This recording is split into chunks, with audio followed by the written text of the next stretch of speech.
एक व्यक्ति ने मुझे पूछा था कि आप कश्मीरी हो क्या, हिंदू हो क्या, आप यही यहाँ के नहीं लगते। दूसरे दिन जब वहाँ पे हल्ला हुआ और उसके 1-2 दिन बाद जब उसके स्केचेस रिलीज हुए तो मैंने मेरे पिताजी को बताया कि इन्होंने जो एजेंसीज ने जो स्केचेस रिलीज किए उसमें से एक इंसान जो है उसने मुझसे वहाँ पे बात की थी। अगर वहाँ पे सिक्योरिटी रहती थी तो ये घटना होती नहीं थी। इतने लोग जो वहाँ पे मर गए वो नहीं मरते थे। जिस दिन मैं ऊपर मतलब 21 तारीख को अब मैं घोड़ा लेके ऊपर गया था और मैगी के स्टॉल पे जब मैं रुका था तो मुझे कुछ लोगों ने, वहाँ पे 3-4 लोग आए थे, 5-6 लोग, उसमें से एक व्यक्ति ने मुझे पूछा था कि आप कश्मीरी हो क्या, हिंदू हो क्या, आप यही यहाँ के नहीं लगते। मैंने उनको बताया था कि नहीं, मैं यही का हूँ। और उसके बाद उनमें ऐसे मतलब वो बात चल रही थी कि आज यहाँ पे भीड़ बहुत कम है, ऐसा वो बोलकर वहां से निकल गए। और वहां पे नेटवर्क नहीं था तो मैंने वो मैगी वाले का नंबर लिया था और वो नीचे आके मैंने उनको पेमेंट किया।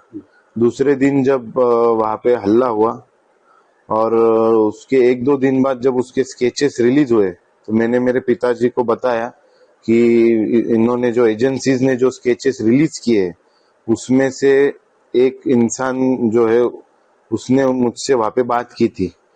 तो मेरे पिताजी ने मुझे बताया कि हमने इसको रिपोर्ट करना चाहिए, इसलिए हमने ईमेल से एनआईए को इसकी इंफॉर्मेशन दी है। एनआईए से कुछ आपसे संपर्क हुआ है क्या? नहीं, अभी तक तो कुछ उनकी तरफ से हमको कुछ ये नहीं आया है, रिस्पांस रिप्लाई कुछ आया नहीं है। अगर आएगा तो हम आगे उनको जो भी इंफॉर्मेशन नीडेड है वो जरूर देंगे। जालना से आप अभी अपने कितने लोग गए थे यहाँ से? जालना से मेरे फैमिली से तो मैं, मेरे मम्मी और पापा गए थे। बाकी तो पूरे देश भर से, दुनिया भर से वहाँ पे लोग आते, इतनी खूबसूरत जगह है वो। तो हम यहाँ से इतने ही लोग थे मेरे फैमिली में से। और ये जो घटना अभी आपको मालूम हुई तो वो टाइम में अभी आपको क्या लगा? हम बहुत डरे हुए थे। हम और पूरे विविध अलग अलग स्टेट से जितने भी लोग थे हमारे होटल में, हम कोई रूम से बाहर तक नहीं निकला क्योंकि इतने हैवी सिक्योरिटी में ऐसी वहाँ पे घटना होना मतलब ये हमारे लिए बहुत शॉकिंग था। दादा मुझे क्या बताएंगे, जिस दिन आप श्रीनगर पहुंचे उस दिन पहलगाम में आतंकी हमला हुआ था, उसके पहले दिन आप पहलगाम में थे, आपने वहाँ पे क्या परिस्थिति देखी और क्या नजर आया आपको?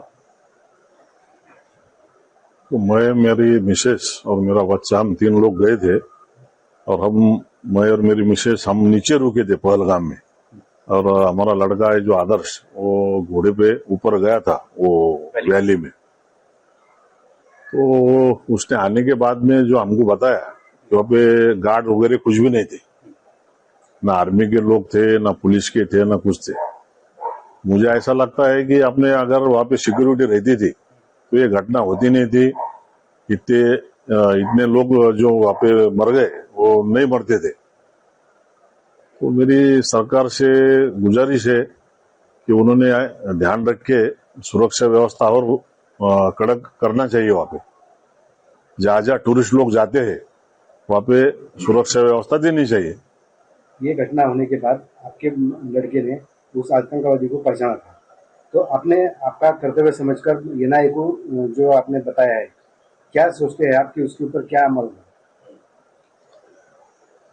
अभी वो जो दूसरे तीसरे दिन जो स्केच आए थे उनके टेररिस्ट के, तो मेरे बच्चे ने वो देख के मुझे बताया कि पापा इसमें का एक था जो उसने मेरे से वहां पे बात किया था। तो मैं बोला बेटा अपना भी कर्तव्य है, कुछ अपन उनको मालूमात देना चाहिए जो अपने को जो मालूम है वो।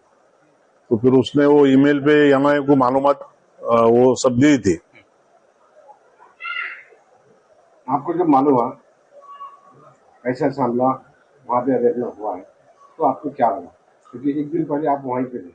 बहुत बुरा लगा और हम तो बच गए समझो हमारे माँ बाप के आशीर्वाद से।